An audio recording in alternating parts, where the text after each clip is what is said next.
মাটির উপরের এই ঘর যদি সোফা দিয়ে সাজে, তো মাটির ওই পিঠের ঘর কবর সেজদা দিয়ে সাজে। এই ঘর যদি খাট দিয়ে সাজাতে হয়, ডাইনিং টেবিল দিয়ে সাজাইতে হয়, সেই ঘর আল্লাহর কোরআন জিকির আর তাসবিহ দিয়ে সাজাইতে হয়।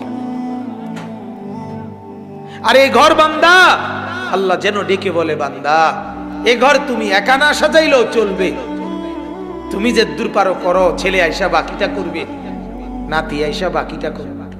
বাপে ভিটা বাঁধছে, পুতে বিল্ডিং করছে, নাতি এ ফার্নিচার কিনছে, সব হয় না এমন কথা বলেন না?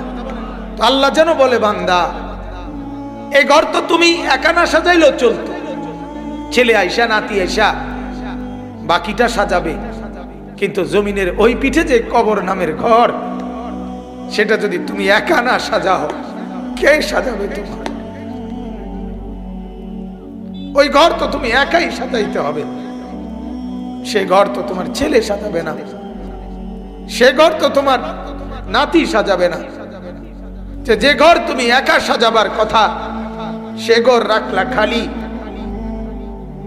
যে ঘর তোমার একা না সাজাইলেও চলতো, সে ঘরের জন্য তোমার এত ফিকির, 70 বছরও তোমার পেরেশানি শেষ হয়। 70 বছর বয়সেও বুড়ো বলে, আহা এই 10 শতক জমি যদি কিনে যেতে পারত, আহারে যদি এই বিল্ডিং খান করে যেতে, সাদ খান যদি করে যেতে পারত। 70 বছর হয়ে গেছে, এখনো লোভ যায় নাই, এখনো লোভ যায়। অথচ মাটির উপরে যা সাজাইছে, মাওলা বলে, বান্দা খেলনা সাজাইছো, খেলনা খেলনা। আর যেটা খেলনা এটা ফেলনা।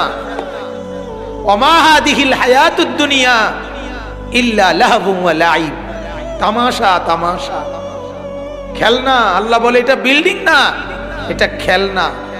এটা মজবুত করে বিল্ডিং বানাইছো। আরে আল্লাহ বলে, আমি আসমান তো এর চাইতে মজবুত বানাইছি, কিন্তু আমি বলছি এটা খেলনা। এজন্য আমি ইসরাফিল ফু দিবে, ইজা সামাউন ফাতারাত, আমার আসমান ভেঙে চুরচুর করে ফেলবো। খেলনা যে রাখবো না। হ্যাঁ, ও বানাইনা ফাওকাকুম সাবআন শিদাদা, বড় মজবুত আকাশ আমার, কিন্তু যে খেলনা এর পরে, এজন্য এটা থাকবে না।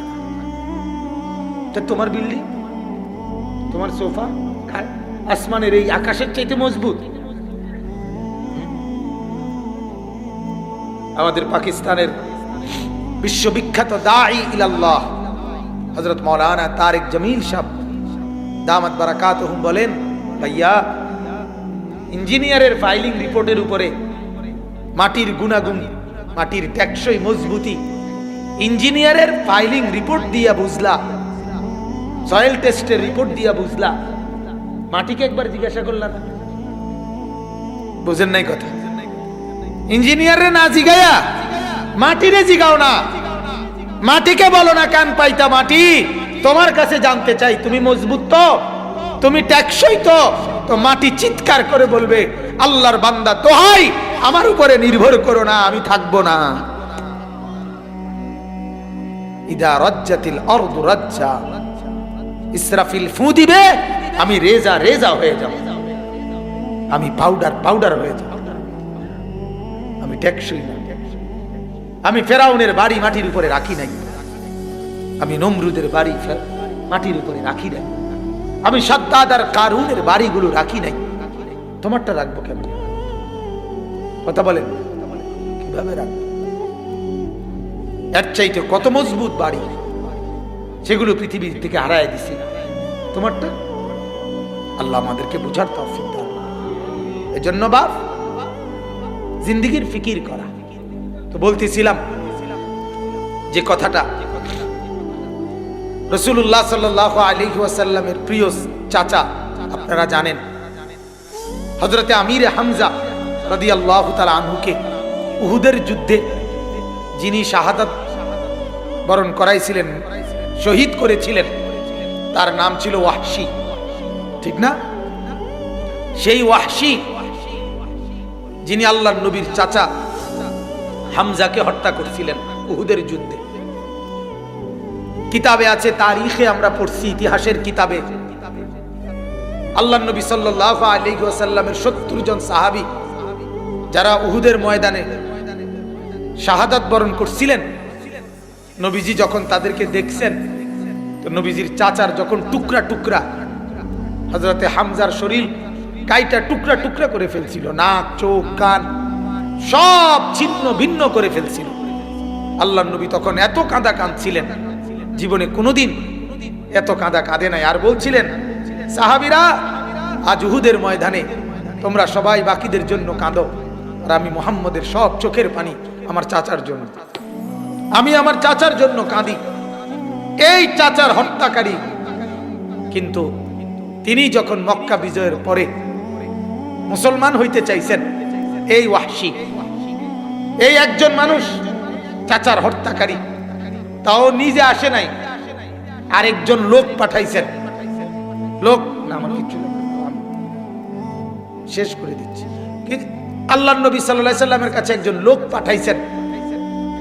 লোক পাঠিয়ে বললেন, ওই লোক আইসা বলল, ইয়া রাসূলুল্লাহ, ওয়াহশী সংবাদ পাঠাইছে যে সে ঈমান তো আনতে চায়, কিন্তু ঈমান আনলে কি হবে? আপনি তো বলছেন যে কুফরি করে, শিরিক করে, যে শরাব পান করে, যে জিনা করে, যে মানুষ হত্যা করে, সে জাহান্নামী। আর ওয়াহশী তো সেই অপরাধ সবগুলো করছে, কোনোটা বাদ রাখে নাই, তাহলে সে মুক্তি পাবে কিভাবে? তো এই কারণে আমি ঈমান আইন না কি লাভ? তখন আল্লাহর নবী সাল্লাল্লাহু আলাইহি ওয়াসাল্লাম ওনার কাছে যখন এই দূত, ওই ওয়াহশীর প্রতিনিধি এসে বলল, আল্লাহ তাআলা কোরআনুল কারীমের মধ্যে আয়াত নাজিল করলেন, নবী জানান আপনি, ইল্লা মান তাবা ওয়া আমানা ওয়া আমিলা আমালান সালিহান ফাউলাইকা ইউবাদদিলুল্লাহু সাইয়্যাতিহিম হাসানাত। যদি কেউ ফিরে আসে এবং ঈমান আনে এবং সবগুলো নেক আমল করে, আমি আল্লাহ ওয়াদা দিলাম তার সমস্ত গুনাহ মাফ করে নেকিতে পূর্ণ করে দেব। এই আয়াত আল্লাহর নবী শুনাইছেন যে যাও ওয়াহশীকে বলো, আল্লাহ তাআলা এটা বলছেন। ওয়াহশীর কাছে গেছে, যাওয়ার পরে তিনি শুনছেন, এটা শুনা বলছে যে বলছে না মাফ করব, কিন্তু আইন কানুন তো অনেক কঠিন করছে, আমি তো ফিরে আইতে হবে, তওবা করতে হইব, আবার ঈমান আনতে হবে, আবার সব নেক আমল করতে হবে। সব নেক আমল আমি যদি করতে না পারি, তাইলে তো আবার আমার গুনাহ মাফ হবে না, অপরাধ মাফ হবে না, শাস্তি মাফ হবে না, তার লাভ কি? ঈমান আইন না। তুমি আবার যাও মুহাম্মদের কাছে, যে না আমার কাছে কঠিন মনে হয়, শর্তটা কি মনে হয়? কঠিন মনে হয়। আল্লাহর নবী সাল্লাল্লাহু আলাইহি ওয়াসাল্লামের কাছে আবার আসছে, আসার পরে আবার আল্লাহ তাআলা কোরআনের আয়াত নাযিল করেছে। হ্যাঁ, আমার এটাই বোঝানোর উদ্দেশ্য। মালিক যেন আরশে আজিম থেকে বলে, বন্ধু আমি একজন লোকের হলেও ঈমান চাই, একজনই হোক। রাসূলুল্লাহ সাল্লাল্লাহু আলাইহি সাল্লামও যেন তাকায় আছে মাওলার দিকে, মাওলা বলেন না আপনি কিছু, তবুও সেই ঈমান আনুক। হ্যাঁ, আল্লাহ পাক কোরআনের আয়াত নাযিল করেছেন, ইন্নাল্লাহা লা ইয়াগফিরু আন ইউশরাকা বিহি ওয়া ইয়াগফিরু মা দুনা যালিকা লিমান ইয়াশা। জানায় দেন বন্ধু, আরে জানান, শিরিক ব্যতীত আল্লাহ সব গুনাহ যাকে ইচ্ছা মাফ করে দিবেন। তাহলে আর বাকি রইল কি? আর শিরিক তো তুমি কালেমা পড়লেই আগের সব শিরিক শেষ। কথা বোঝেন নাই আমার? তো সারছে তো, কালেমা পড়ছো তো আগের গুলো শেষ হয়ে গেল না? তো এখন বাকিটি তো আল্লাহ বলছে ইচ্ছা করলে কি করবে? প্রতিনিধি আবার গেছে কার কাছে?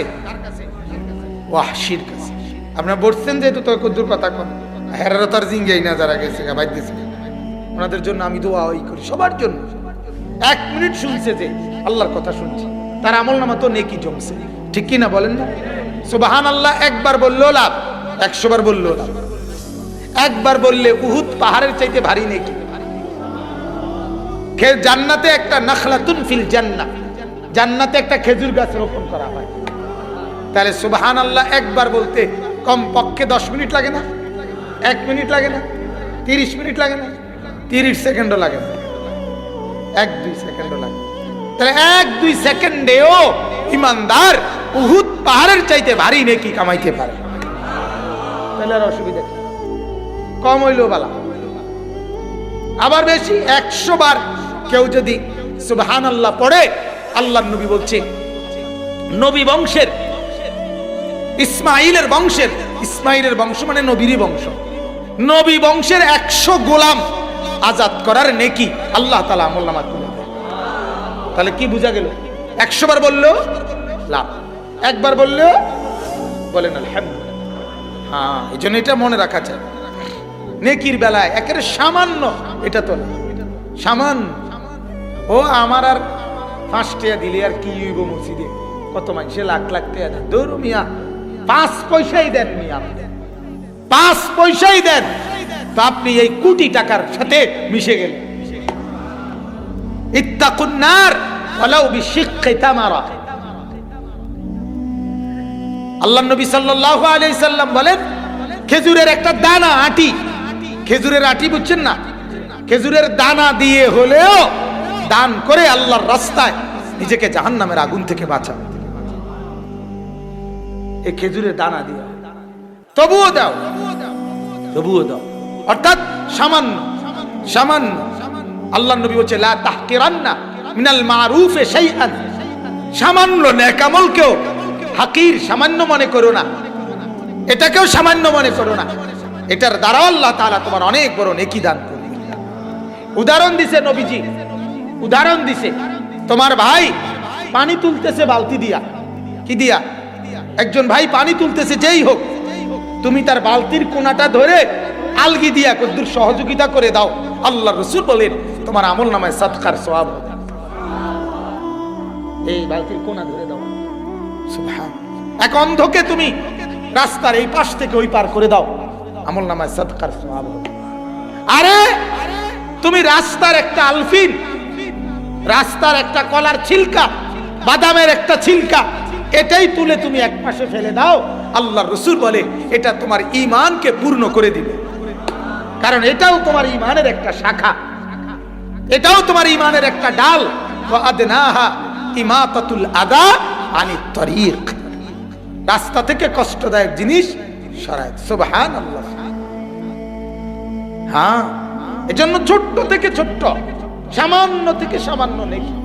আমার শায়েখ আল্লামা মুফতি মুশতাকুন নবী সাহেব আমারে উনি বলছে এটা কথা হাতে ধরে, মাওলানা যেখানে নেক কাজ দেখবেন, বাংলাদেশের যেখানেই যাবেন, প্রতিটা নেক কাজ ভালো উদ্যোগের সাথে কিছু না কিছু দিয়ে আপনি শরীক হবেন, মিশে যাবেন, দেখবেন হাসরের ময়দানে আমলনামার মধ্যে কুষ্টিয়ার থেকেও নেকি, রংপুরের থেকেও নেকি, যশোরের থেকেও নেকি, সিলেটের থেকেও নেকি, নেকি দেখা তখন খুশিতে আত্মহারা হয়ে যাবে।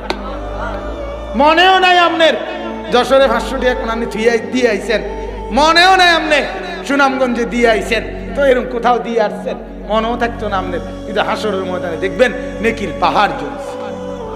ওই যে আমারে ওই কিছুদিন আগে ওইখানেও আমার আগে উনি বয়ান করছিলেন, মুহিব খান সাহেব, ওই দিনও আমার আগে, আমি আর পরে বয়ান করছি, ওই দিনও আমারে খুঁজছে পাইছে না, আজকেও বলতেছিল উনি গিয়েই যে আপনারা খুঁজছে উনি এই বইটা হাদিয়া দেওয়ার জন্য। তাহলে আমি বললাম যে না, আমি এটা টাকা দিয়ে কিনব, এই যে আমি টাকা দিয়ে লইছি, ইচ্ছে 1000 টাকা আমি ওনার হাতে দিছি, কথাটা বুঝছি না। অর্থাৎ আমার উদ্দেশ্য হইল তার এই মহান একটা কাজ, পৃথিবী অবিস্মরণীয় কাজ, জাতি মূল্যায়ন করবে না, জাতি মূল্যায়ন করবে চোর ডাকাইতে, কথা বুঝছেন না? জাতির কাছে মূল্যায়ন হবে সবচেয়ে বড় পতিতা কটা, সবচেয়ে বড় গায়ক, সবচেয়ে বড় আপনার কি ফেয়ার অ্যান্ড লাভলি ডলুন না, কথা বুঝেন? এগুলার হলো বিভিন্ন কোম্পানি, পুরুষ তোমাকেই খুঁজছে বাংলাদেশ, কিতা তোমার সুবিধা কি, এবারে ফেয়ার অ্যান্ড লাভলি ডলছে বালা, এই পাগল ছাগল রে খুঁজছে। কিন্তু জাতির এই সোনালী মানুষ এতটা প্রতিভাবান, সাধারণ চারটিখানি কথা না। আল্লাহর কোরআন পুরাটাকে কবিতার আকারে নিয়ে আসা খামখেয়ালি কথা মনে করো। কবিতা মিলানো অনেক কঠিন ব্যাপার। কবিরা ভাবুক হয়, একদিকে চাইয়ে রয়েছে তো চাইয়েই রয়েছে, বইয়ে রয়েছে তো বইয়েই রয়েছে, রাত পার হইয়া দিন দুপুর হইয়া গেছে, খবরও থাকে না, এমনই হয় আত্মভোলা। যাই হোক, আমার বলার উদ্দেশ্য হলো এক ভালো কাজের সাথে আমিও জুড়ে গেলাম, বলেন আলহামদুলিল্লাহ। এজন্য এটা ফিকির করবেন। মাঝখান দিয়ে এটাও বলে নিলাম আর কি, কথার প্রসঙ্গে বললাম, প্রতিটা এটা একটা মাদ্রাসা ফিকির। এখানে কিছু আল্লাহর বান্দা নিয়ে ফিকির করা হয়। হ্যাঁ, আপনি এর সাথে জুড়ে যাবেন। আপনার কাছে না চাক আপনি জুড়ে যাবেন। আপনি 5 টাকাই দিলেন, আপনি 100 টাকাই দিলেন, আপনি 500 টাকাই দিলেন, আপনি 10 টাকাই দিয়ে গেলেন, কোনো অসুবিধা নাই। এক সাহাবী 100 কেজি খেজুর আল্লাহর রাস্তায় দান করছে। এরপরে সন্ধ্যাবেলায় তবুকের যুদ্ধে আরেক সাহাবী সন্ধ্যার বেলায় আসছে দান করতে 3 কেজি খেজুর নিয়া। আয়েশা যখন দেখছে খেজুরের স্তূপ, তখন উনি ওনার খেজুরের পোটলাটা পিছনে রাখছে। আল্লাহর নবী বলছে, কি নিয়ে আসছো? তো উনি চোখের পানি ফেলে দিয়ে বলছে, ইয়া রাসূলুল্লাহ, সারাদিন আমি মজদুরি করছি, একজনের কাজ করছি, কাজ করার বিনিময়ে আমার 6 কেজি খেজুর দিছে। 3 কেজি খেজুর আমি আমার পরিবারের জন্য রাইখা, আর বাকি 3 কেজি খেজুর আনছিলাম আল্লাহর রাস্তায় তবুক যুদ্ধের জন্য দান করব। কিন্তু ইয়া রাসূলুল্লাহ, আয়েশা শুনি কেউ 100 কেজি, কেউ 50 কেজি, 90 কেজি দিছে। আমার কাছে লজ্জা হচ্ছে ইয়া রাসূলুল্লাহ, আমার এই সামান্য 3 কেজি খেজুর আমি কেমনে আপনার সামনে পেশ করি, এই জন্য এক পাশে রাইখা দিছি। আমার নবী বললেন, আমার কাছে দাও। আল্লাহর নবী নিজের হাতে পোটলার থেকে খেজুরগুলো খুলে ওই খেজুরের স্তূপের উপরে ছিটায়া মিশায়া দিয়া আল্লাহর নবী বললেন, সাহাবী, আমি বললাম, আমি ওয়াদা করছি, আল্লাহ চাইলে সমপরিমাণ নেকি তোমাকেও দান করবে। আল্লাহর খাজানায় কি অভাব পড়ছে? তো আল্লাহর খাজানায় তো অভাব।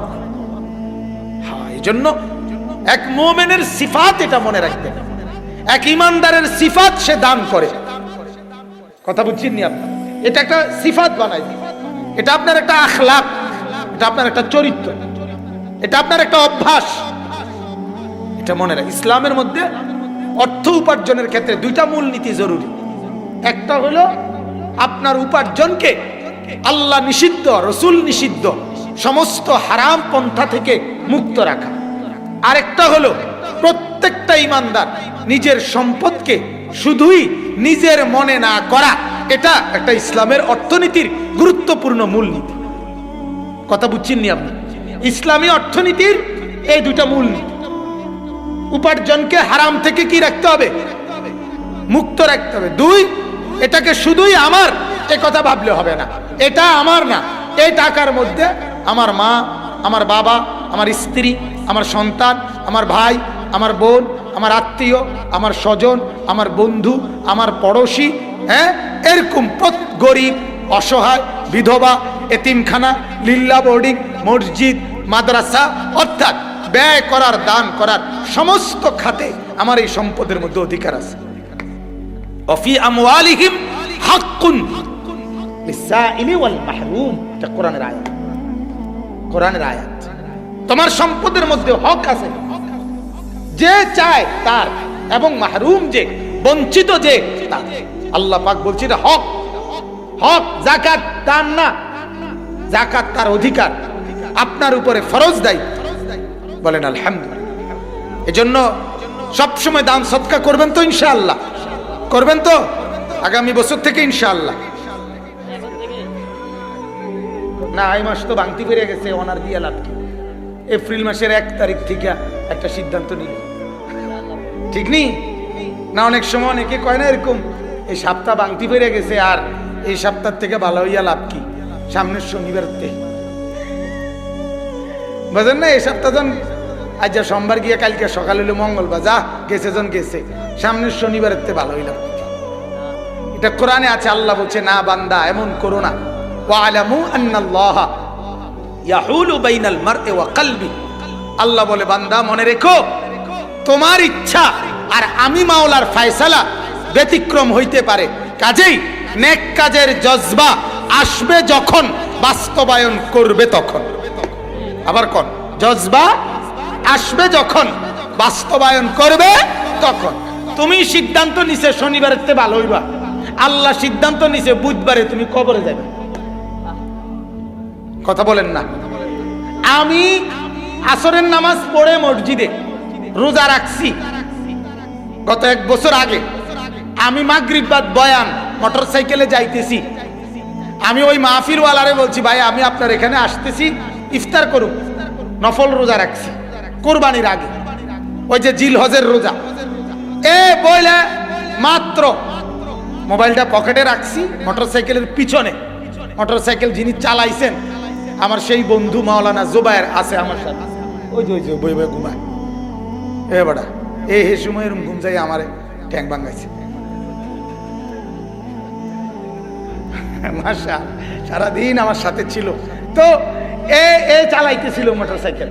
তো সাথে সাথে ওই পাশ থেকে একটা ভ্যান গাড়ি, ওই যে মোটর লাগাই না ভ্যান গাড়ি, একটা ভ্যান গাড়ি এসে বাড়ি দিছে ডান পায়ে। এই ডান পায়ের হাঁটু একদম ভাঙ্গা, একটা ফুটবলের মতো শর্ট খাইয়া আমি ইফতার করছি কুমিল্লা মুন হসপিটাল। তাহলে বান্দা চায় একটা, মালিকের ফয়সালা এটা বুঝাইলাম আর কি। আমি চাইছি ওইখানে ইফতার করুন, মালিক বলে না তুমি ইফতার করবা হসপিটালে। তো এই জন্য নেক কাজ, আগ্রহ উদ্দীপনা আসবে যখন, বাস্তবায়ন হবে তখন। ঠিক আছে ইনশাআল্লাহ। তো কথাটা শেষ করছি। ওয়াহশী মনে আসেনি? হ্যাঁ আমার মনে আছে। তো তিনি দ্বিতীয়বারে যখন উনার এই কথা জানাইছে, এইবার উনি এটা শূন্য কয় আচ্ছা এখন তো আগাইছে, তো অনেক একটু সমস্যা আছে। এখন আবার কি সমস্যা তোমার? প্রতিনিধি বলতেছে এখন সমস্যা হলো পরের কথাটার মধ্যে একটু ফ্যাঁস রাখছে আল্লাহ। সেটা হলো তিনি বলছে শিরিক ছাড়া বাকিগুলো উনি মাফ করবে, তবে লিমাইয়াশা যাকে চায় তাকে মাফ করবে। আমারে যে মাফ করবে এটা তো আমি বুঝছি না। বেজাল্লা কি পরিমাণ বেজাল্লা, ভাইয়ে কইতে আছে অনেক বেজাল্লা। এমনি তো আমরা কুমিল্লা নোয়াখালীর মানুষ বেজাল্লা,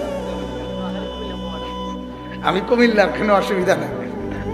আমি পড়ালেখাই করছি লক্ষ্মীপুর টুমচোর মাদ্রাসার ছাত্র। তো আমি তো বলতেছিলাম সাংঘাতিক ওনার ফেসটা বুঝছেন নি আপনি, যে আল্লাহ যে বললো বাকিটা আমি যাকে চাই তাকে মাফ করে দেব, আমারে যে চায় এটাই কেমনে বোঝো? আমারে যদি হেসুমে যদি হাসরের ময়দানে গিয়ে কয় তোমারে চাইছি না, তখন কি কাজে আবার যাও, আবার গিয়ে মোহাম্মদকে বলো, এটা পরিষ্কার করে দিত, ক্লিয়ার বুঝাইতে কও, যে কথা বললে আমি মাফ পাবো এটা আমি বুঝবো নিশ্চিত, ওইটা বলতে কও। আমার আপনার মতো মানুষ হইলে কি বলতাম, জামা টামা বইটা তোর মতো ব্যাড হইতে মুসলমানের দরকার নেই, যাও না। ঠিক কিনা বলেন না? তোর মতো 2-4 ব্যাড হইত মুসলমান না হইলে আমার ধর্মটা বুঝি আটকে রয়েছে। ঠিক কিনা বলেন? কিন্তু রব্বুল আলামিন বলে বন্ধু আমি তবুও চাই তার ঈমান। রব্বুল আলামিন বলে বন্ধু আমি তবুও ঈমান চাই। আল্লাহ নবী সাল্লাল্লাহু আলাইহি ওয়াসাল্লাম আবারও আরশের দিকে আকাশের দিকে তাকাইছেন, মাওলা তবুও তো আমি ঈমান চাই। তখন রব্বুল আলামিন কোরআনের এই আয়াত নাযিল করেছেন, কুল ইয়া ইবাদিয়াল্লাযীনা আসরাফু আলা আনফুসিহিম লা তাকনাতু মির রাহমাতিল্লাহ। ও আমার বান্দারা, সারাটা জীবন সমস্ত নাফরমানি করে যারা জীবন শেষ করে ফেলছো, আমি বললাম তুমি নিরাশ হইও না, ইন্নাল্লাহা ইয়াগফিরুয যুনুবা জামিআ, আমি সব মাফ করে দেব, সব। এই আয়াতের পরে গিয়া ওয়াহশী কাছে জানাইবার পরে তিনি আল্লাহ রাসূলের কাছে আইসা বলছি ইয়া রাসূলুল্লাহ এখন বুঝছি সব মাফ করবে। বলছে আল্লাহ তাহলে আমারও মাফ করবে আর আমার সব নাফরমানি মাফ করবে। কাজে আমি কালেমা পড়লাম, মুসলমান হলাম। তারপরে তিনি মুসলমান হলেন।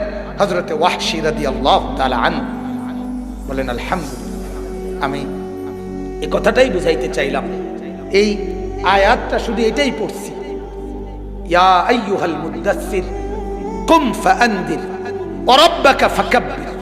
আমার বাপ এই কথাটার উদ্দেশ্য এই কথাটা বলা যে আমরা যারা মুসলমান এখানেই যারা বসছেন, আমাদের কলিজার ভিতরে একটা ফিকির থাকা চাই। সে ফিকিরটা হলো, মুসলমান কোনো জাতিকে বলে না, মুসলমান কি বলে না, কোনো জাতিকে বলে না। মুসলমান আল্লাহর পক্ষ থেকে মনোনীত এমন একদল বান্দার নাম, যাদের স্বপ্ন, যাদের হৃদয়ের তামান্না হবে পৃথিবীর শেষ প্রান্তে, একেবারে আটলান্টিক মহাসাগরের ওই পারে কিংবা অ্যান্টার্কটিকা মহাদেশের ওই প্রান্তে যদি একজন মানুষ থাকে, সেও যেন ঈমানওয়ালা হয়। এই ফিকির, এই জজবা, এই তামান্না যার দিলে, এই মেহনত যার দিলে, তার নাম মুসলিম। তার নাম কি বলেন না? আমরা মুসলমান, আমরা মিল্লা জিল্লা না, না, আমরা মিল্লা জিল্লা না। গোটা পৃথিবী প্রতিটা মানুষ ঈমান পাবে, আল্লাহকে পাবে, আখিরাত পাবে, নবী মুহাম্মদ সাল্লাল্লাহু আলাইহি সাল্লামের দ্বীনকে গ্রহণ করবে। এই চেষ্টা, এই মেহনত, এই সাধনা, এটাই হলো আখিরি নবীর ঈমানদার উম্মতের সর্বশ্রেষ্ঠ মেহনত। এই ফিকির, এই জজবা, হ্যাঁ বাজান, এই জজবা আল্লাহ তাআলা নবীজি সাল্লাল্লাহু আলাইহি ওয়াসাল্লামের জন্য এটা এতটা লাজিম করছেন। দেখেন এই আয়াতটা শুধু বলছি, নবীজি সাল্লাল্লাহু আলাইহি ওয়াসাল্লামের উপর প্রথম যখন ওহী নাজিল হয়েছিল, ইকরা বিসমি রাব্বিকাল্লাযী খালাক, এই 5 আয়াত, তখন কিছুদিন ওহী নাজিল, এরপরে বন্ধ ছিল। বন্ধ থাকার অনেক দিন পর হযরতে জিবরিল আলাইহিস সালাম আল্লাহর নবীর সামনে একদিন 7 আসমান জমিন, একেবারে আসমান পুরোটা দিগন্ত আলোকিত করে নবীজিকে ডাক দিছেন। নবীজি উনার দিকে তাকাইয়া এই বিশাল আকৃতি দেখে আল্লাহর নবী সাল্লাল্লাহু আলাইহি সাল্লাম কাঁপতে কাঁপতে ঘরে আসছেন। এই দ্বিতীয়বারে কাঁপতে কাঁপতে ঘরে এসে এতটা কম্পন শুরু হয়েছে, আল্লাহর নবী সাল্লাল্লাহু আলাইহি সাল্লামের এরপরে জ্বর উঠে গেছে। তাফসীরে আছে আল্লাহর নবী কম্বল গায়ে দিয়ে শুয়েছেন। তখন আল্লাহ পাক রব্বুল আলামিন কোরআনুল কারীমের এই আয়াত নাজিল করে, এই সূরা মুদ্দাসসির নাজিল করে আল্লাহ বললেন, ইয়া আইয়ুহাল মুদ্দাসসির, ও কম্বল পরা, চাদর পরা নবী আমার, বন্ধু আমার, ঘুমাইলে হবে কেন? ঘুমাইলে হবে কেমনে বন্ধু? এখনো যে আমার লাখো কোটি বান্দা আমি মাওলাকে খুঁজে পায় নাই, আখিরাত পায় নাই, ঈমান পায় নাই, জান্নাতের খবর পায় নাই, জাহান্নাম থেকে বাঁচার প্রেরণা পায় নাই, ঈমানের ঘ্রাণ পায় নাই। এই অবস্থায় বন্ধু আপনি ঘুমাইলে হবে কেমনে? আপনি ঘুমাইলে বাকিরা মানুষরা ঈমান পাবে কেমনে? তখন আল্লাহ বললেন, ইয়া আইয়ুহাল মুদ্দাসসির, ও চাদর পরা, কম্বল পরা নবী, কম, দাঁড়ান, আপনি ওঠেন, ওঠেন বন্ধু, ওঠেন, ওঠেন, কম, ওঠেন বন্ধু, ঘুমায়েন না, আপনি ঘুমায়েন না, আপনি ঘুমায়েন না। আপনি ঘুমাইলে আমার বান্দারা ঈমান পাবে কার কাছে? আপনি ঘুমাইলে আমার বান্দারা আমাকে চিনবে কিভাবে? ফাআনদির, আপনি ওঠেন, আপনি চাদর ফেলেন, আপনি কম্বল ফেলে দেন, আপনি ওঠেন বন্ধু। ফাআনদির, আমার বান্দাদেরকে ভয় দেখান, আখিরাতের ভয়, আমি মাওলার ভয়, জাহান্নামের ভয় দেখান, ওদেরকে ঈমানের কথা বলেন। ও রব্বাকা ফাকাব্বির, আমি রবের বড়ত্ব, শ্রেষ্ঠত্ব, আল্লাহু আকবার, এই তাকবীর আপনি তোলেন, এই আওয়াজ তোলেন, দুয়ারে দুয়ারে ঘোরেন, আখিরাতের ফেরি করেন, আমি মাওলার ঈমানের ফেরি করেন। কবি ইধার কবি উধার, কবি জমি पर कभी आरश पर, कभी दर बदर, मुझे कोई घर नहीं, मैं आशिक दिल है। আল্লাহর নবী যেন বলতেন, কখনো এদিকে, কখনো সেদিকে, কখনো নিচে, কখনো উপরে, কখনো দুয়ারে দুয়ারে, কবি দর বদর, কখনো দুয়ারে দুয়ারে আমি আল্লাহর কথা ফেরি করি, ডাকি, মুঝে কোই ঘর নেই, আমার কোনো ঘর নাই, मैं आशिक दिल है, আমি এক আশিক দিল, যে প্রতিটা মানুষের ঈমান আল্লাহর সাথে জুড়ায় দিতে চাই। অতএব আমার বাজান, আজ দাওয়াতুল ঈমান এই মাদ্রাসার নামের কারণে আমি আপনাদের কাছে বললাম, ঈমানের দাওয়াত এই পৃথিবীর প্রতিটা মানুষের কাছে পৌঁছানো, এটা আমাদের জিম্মাদারি। এটা কার জিম্মাদারি? আমার জিম্মাদারি। এটা কার জিম্মাদারি? আমাদের না আমার? বলেন, বলেন কার জিম্মাদারি? আবার বলেন কার জিম্মাদারি? মাতালারের না মুখে বলেন? মাথা লাড়বেন না বললাম, মুখে বলেন আমার জিম্মাদারি আমার। কম, আপনি দাঁড়ান, আপনি উঠেন, আপনি মুসলমান, আপনি ইমানদার, আপনি আল্লাহ চিনেছেন, আপনি আখিরাত চিনেছেন, আপনি নবী মুহাম্মদকে পেয়েছেন। বাকিদেরকে শোনাবেন না? বাকিদেরকে জানাবেন না? গোটা পৃথিবী খ্যাত, সারা পৃথিবীর খ্যাত যিনি দাঈ ইসলাম, সারা পৃথিবী আলোকিত যিনি, হযরত মাওলানা কলিম সিদ্দিকী দামাত বারাকাতুহুম। আমি নিজে হযরতের জবানে, আমার নিজ কানে, নিজ চোখে দেখে ঢাকা মোহাম্মদপুর হযরত বয়ান করছিলেন, যিনি গোটা পৃথিবীতে বর্তমান সময়ে অসংখ্য লক্ষের চাইতে বেশি হিন্দু যার হাতে কালেমা পড়ে মুসলমান হয়েছে হিন্দুস্তানে, তার নাম হযরত মাওলানা কলিম সিদ্দিকী দামাত বারাকাতুহু। বলেন আলহামদুলিল্লাহ, বলেন আলহামদুলিল্লাহ।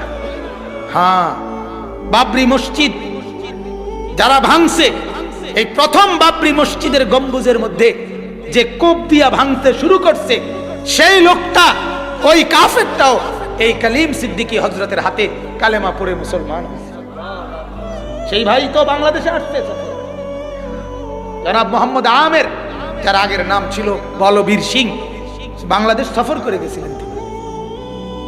এই যিনি কলিম সিদ্দিকী হযরতের হাতে কালেমা পড়ছিলেন, তা আমি হযরতের জবানে এই কথা একদিন শুনছিলাম, ওই মোহাম্মদপুর এখানে হযরত বলছিলেন যে ভাই, আমার এক সময় মানুষ সফর করে হজে যেত 6 মাস 1 বছরের জন্য, পরিবার সবার কাছ থেকে জীবনের তরে বিদায় আদায় নিয়া আবার বাঁচলে ফিরে আসবে, বাঁচার না বাঁচলে আসবে না, এরকম 6 মাসের সফরে হজ্জের সফর করে আসতো, ছিল না এক সময়? আপনারা শুনছেন না এটা?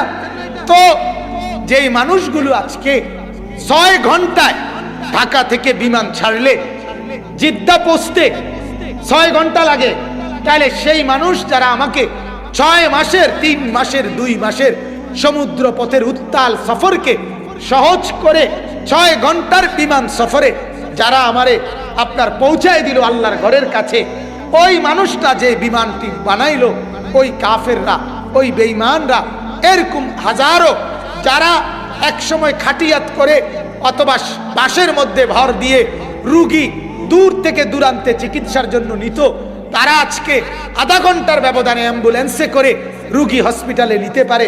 যে মানুষগুলো এই প্রযুক্তি আমাকে তৈরি করে দিল, সেই মানুষগুলো শুধুই কেবল আমার কাছে অভিশাপ ছাড়া আর কিছু পাওনা নাই না? কথা বোঝেন নাই? আমি শুধু, আমার দায়িত্ব শুধু ওই আমার অসংখ্য ইবাদত, অসংখ্য জিনিস সহজ করে দিছে, বিনিময়ে আমি শুধু দায়িত্ব, আল্লাহ তার উপরে ঠাডা পড়ুক, তার উপরে গজব পড়ুক, তার উপরে লানত পড়ুক, এটাই দায়িত্ব। এই হযরত মাওলানা কলিম সিদ্দিকী দামাত বারাকাতুহুম, আমি হযরতের জবান, আমার জীবনে প্রথম এই আঙ্গিকে, মানে এই দৃষ্টিভঙ্গিতে এই কথা ওনার কাছে শুনছি। উনি বলছে, ভাই বিনিময়ে এই লোকটা তো, এই মানুষগুলো তো, এই ইহুদি, খ্রিস্টান, হিন্দু, বৌদ্ধ, এই কাফেরগুলো কমপক্ষে আমার কাছে ঈমানের দাওয়াতটুকু তো প্রাপ্য। কথা বলেন না? আমি তাকে ঈমানের দাওয়াত দেওয়া দরকার না? আমি তার কাছে আমার ঈমান পেশ করা দরকার না? এই জন্য হযরত বলেন, আমি ওই মিশনে উনি কাজ করে যে আপনার কাছে, মানুষের কাছে, পৃথিবীর সমস্ত মুসলমানের কাছে ঈমানের দাওয়াত পেশ করে। ফয়সালা তো আল্লাহ দিবে, কিন্তু দাওয়াত পৌঁছানো বেঈমানদের কাছে আমাদের দায়িত্ব কিনা? কথা বলেন না? অতএব আজকে এই দাওয়াতুল ঈমান মাদ্রাসার এই নামের কারণেও আমরা সবার মধ্যে অনুরোধ করব, প্রত্যেকেই আল্লাহর বান্দা নিজের পরিমণ্ডলে তাদের সাথেও ঈমানের দাওয়াত পেশ করা এবং নিজেরাও ঈমান আমলের উপরে থাকা। আল্লাহ তাআলা আমাদের প্রত্যেককে দাওয়াতের এক মেজাজ, আল্লাহর বান্দাদেরকে ডাকা, মানুষকে আল্লাহর দিকে ডাকা, আল্লাহর সাথে জুড়ে দেওয়া, আখিরাতের সাথে জুড়ে দেওয়া। আজ বাজান দুনিয়া বুঝাইবার লোকের বড় কোনো অভাব নাই, আখিরাত বুঝানোর মতো লোকের বড় অভাব। আল্লাহর সাথে জুড়ে দেওয়া বড় অভাব। দুনিয়া বুঝাইবার জন্য আপন মা বাপ পর্যন্ত সন্তানের দুনিয়া নিয়ে পেরেশান, আখিরাত নিয়ে পেরেশান নাই। আপন মা বাবার কথা ফুট, নামাজ পড়ো আর না পড়ো, হয় পড়ো নইলে টাকা রোজগার করো, নইলে বিদেশ যাও। টাকা দরকার, বাইক বিল্ডিং করা দরকার, জমি কিনা দরকার, তোমার জেডা এই 10 শতক জমি বেচবো কইছে, টেহার অভাবে পরে পাইতাম না, আমরা অন্য হানে বেচ চালাইব, তুমি তাড়াতাড়ি বিদেশ যাও, টাকা পাঠাও। আহা, 16 বছরের ছেলেটা, 18 বছরের ছেলেটা বাপে দেখে 1 বছরে কোনোদিন ফজরের নামাজ পড়ে না, কোনোদিন পড়ে নাই, বিবি পর্দা করে না, মেয়ে পর্দা করে না, বাপ মার এটা নিয়ে ফিকির নাই, ঘরের সন্তান বিবি বাচ্চা কেউ আল্লাহর বন্দিগি করে না, কোরআন পড়তে জানে না, মাওলার জিকির করে না, সেজদা করে না, এই নিয়ে কোনো টেনশন নাই। সোফাটা মজবুত, খাটটা মজবুত, জানালা দরজা থাই গ্লাস, SS5 এর গেট গ্রিল সব টেকসই, 1 নম্বর ইট, 1 নম্বর সিমেন্ট, 1 নম্বর বালু, কিন্তু সন্তান হইল 3 নম্বর, বউ হইল 18 নম্বর, বউ 18 নম্বর। হ্যাঁ, বেড়াইয়া আমার তারে কান্দা জড়াইয়া ধরে কইছে, হুজুর 26 বছর, মাফ করবেন সবার গায়ে আঘাত দেওয়ার জন্য না, 26 বছর বিদেশ করে আইয়া এরপরে শহরের বাজারে, আরে উপজেলার বাজারে গিয়া শুনি আমি কদ্দুর আসছি, পুরা বাজারে রিস্কাওয়ালা সহ কোনো মানুষ বাকি নাই আমার বেডিতে চেনে না, সবাই আমারে দেখায় দেখায় কই তার জামাই। তার মানে সে বুঝাইলো হুজুর যে এই পরিমাণ বাজারে ঘুরছে বেডি, আর কেউ বাহি নাই, বেডির নাম ছিল না। আল্লাহ মাফ করে দেন। অতএব আমার বাপ আমি বুঝানোর উদ্দেশ্য যে এই সন্তানাদি পরিবার, এরা এই সংসার মূলত সোফা আর খাটকে বলে না, সংসার মূলত বিবি বাচ্চাকে বলে, ঠিক কি না বলেন? তো বিবি বাচ্চার এই সংসার, এরা সব আল্লাহর নাফরমানির মধ্যে ডুবা, আর আপনার খাট মজবুত, সোফা মজবুত, বিল্ডিং মজবুত, এটা আপনার ধোঁকা আর প্রতারণা ছাড়া আর কিছু। কথা বলেন না কেন? অতএব ফিকির করেন, ফিকির করেন, ফিকির করেন, নিজের ইমানের ফিকির করেন, নিজের আখিরাতের ফিকির করেন, বিবি বাচ্চার ইমানের ফিকির করেন। সাথে সাথে দায়িত্ব তো ছিল আরো অনেক বেশি, দায়িত্ব তো ছিল গোটা পৃথিবীকে দাওয়াত দেওয়া, দায়িত্ব ছিল আমার চতুর্পাশের প্রতিটা মানুষকে আল্লাহর দিকে দাওয়াত দেওয়া। আজ সেই সব তো খবরই নাই, নিজের খবরই নাই। 60 বছরের বুড়া মিয়া অনবিরি খায়, কথা বলেন না কেন? এবারে অনবিরি খায়, এবারে অন সাধুয়ানে টেলিভিশন না দেখলে ওটার বিকাল টাইমটা পার হয় না। হায় হায় হায় চাচা, আপনি খবরে যাবেন কোন দিন? আপনি মরবেন কোন দিন? গুনাহ ছাড়বেন কোন দিন? আহা, আল্লাহ আমাদেরকে মাফ করে দেন, আল্লাহ আমাদেরকে কলিজার মধ্যে বুঝ দান করেন।